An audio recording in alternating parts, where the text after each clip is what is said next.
Hey, what's up, church? It is Monday, and it's time for your message follow-up.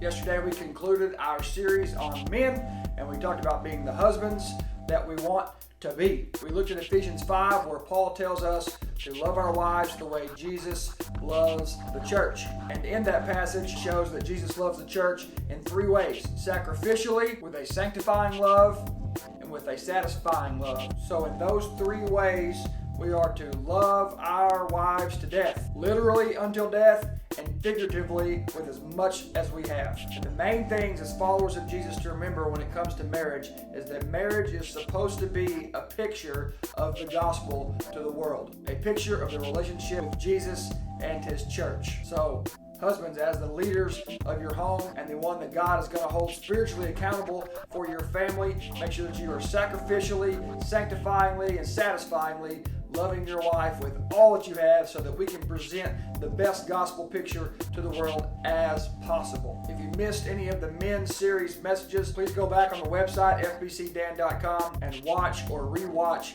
those messages, because the health of the church goes as the men of the church go. God has placed that responsibility on our shoulders, and he will hold us accountable for that.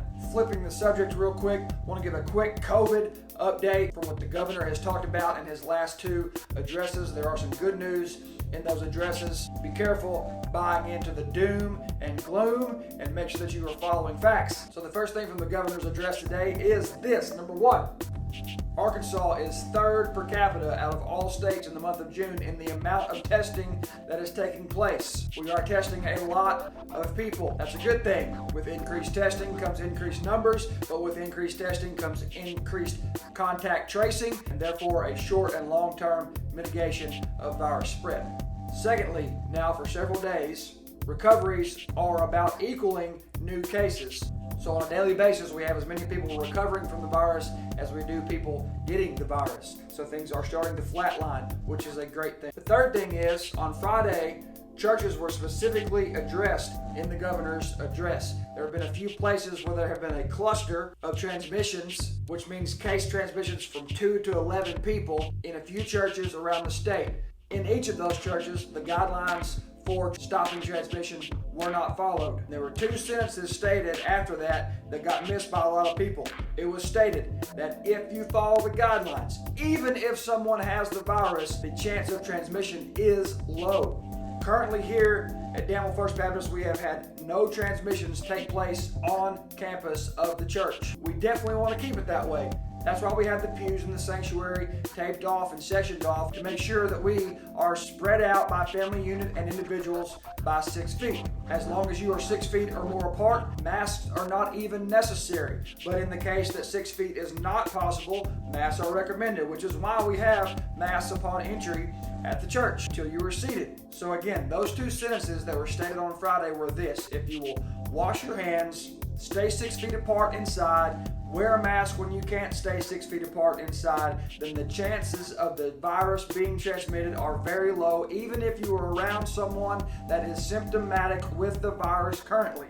So we're doing a good job so far. We want to keep doing a good job. We'll keep disinfecting the sanctuary. We'll keep spreading out and doing the best job we can to keep everyone safe. And of course, if you are at high risk from getting sick if you were to get this virus, then we certainly understand you staying away until things are a little bit safer for you. For the vast majority of people, if we will follow the guidelines, then we can come to church and enjoy fellowship with each other. So here's my personal challenge to you today.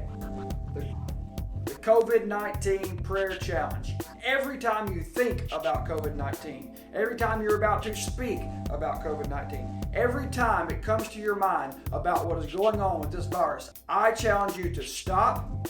Don't say whatever you're about to say.